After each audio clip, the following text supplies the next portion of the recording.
နေ့အဲ့ဒီပြည့်စာမကိုခေါ်သွားပြီးတော့ပြောပါပြီးတော့အခါချင်းငွေမပေးချင်တော့ဒီပြည့်စာမကိုတတ်ပြီးတော့လက်ဝတ်လက်စားတွေကိုယူကြစို့လို့တိုင်ပင်တာအဲ့ဒါကိုအခန်းထဲကပြည့်စာမကကြားကြည်စမ်းရက်ဆက်တဲ့လူတွေဒင်းတို့ငါ့ကိုအားနွဲလို့ဒီဘဝတတ်မယ်ဆိုရင်တတ်စီအောင်ငါကလည်းဒင်းတို့ကိုပြန်တတ်နိုင်တဲ့ငါဖြစ်ပါရစေလို့ဆုတောင်းတာဘီလူမကဟန်ဆောင်ထားတဲ့နွားမကခွေသက်လို့သုဘဗုဒ္ဓဘာဖြစ်တယ်ပေးရတယ်အဲ့ဒီဘီလူမတတ်တာ၄ယောက်ရှိတယ်လေသုဘဗုဒ္ဓရေပုဂ္ဂုတာတိမင်းကြီးရေဟုတ်လားဘာဟိယဓာရုစရိယရေ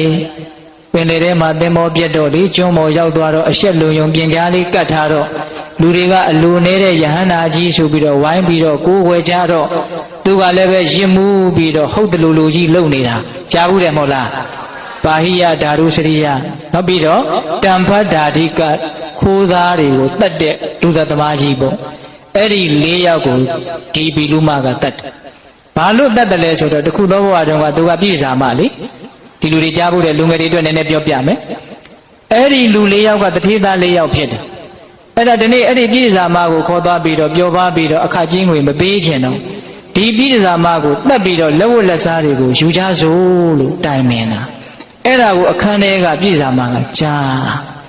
ကြည်စမ်းရက်ဆက်တဲ့လူတွေဒင်းတို့ငါ့ကိုအားနွဲလို့ဒီဘဝတတ်မယ်ဆိုရင်တတ်စီအောင်ငါကလည်းဒင်းတို့ကိုပြန်တတ်နိုင်တဲ့ငါဖြစ်ပါရစေလို့ဆုတောင်းတာအဲ့ဒါဘီလူမဖြစ်ပြီးတော့ဘဝတရားစီတ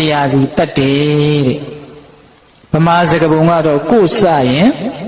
ဆယ်စလို့ကြားဘူးတယ်နော်အခုဒီမှာတော့အစတရားဖြစ်နေဟုတ်လားအဲ့ဒါသူတို့ရဲ့ရှေးအကြောင်း